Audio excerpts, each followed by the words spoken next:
Formal nang binuksan ng PNP-OLC Foundation Incorporated and CRPO Chapter ang kanilang bagong tanggapan kasabay ng isinagawang outreach program na nakatuon sa pangkabuhayan at pangkalusugan sa Camp Bagong Diwa.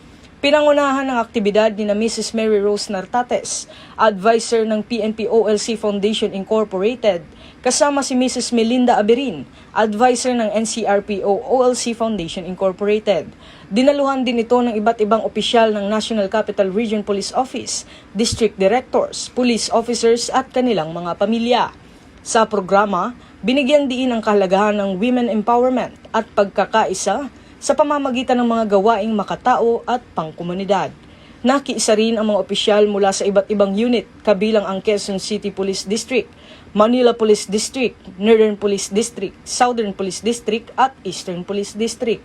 Ayon sa mga organizer, magsisilbing sentro ang bagong tanggapan para sa mga programang pangkapakanan ng pamilya ng mga pulis at ng komunidad.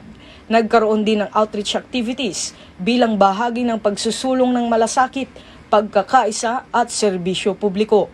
Patuloy namang isinusulong ng PNP ang adhikaing bagong PNP para sa bagong Pilipinas, serbisyong mabilis, tapat at nararamdaman.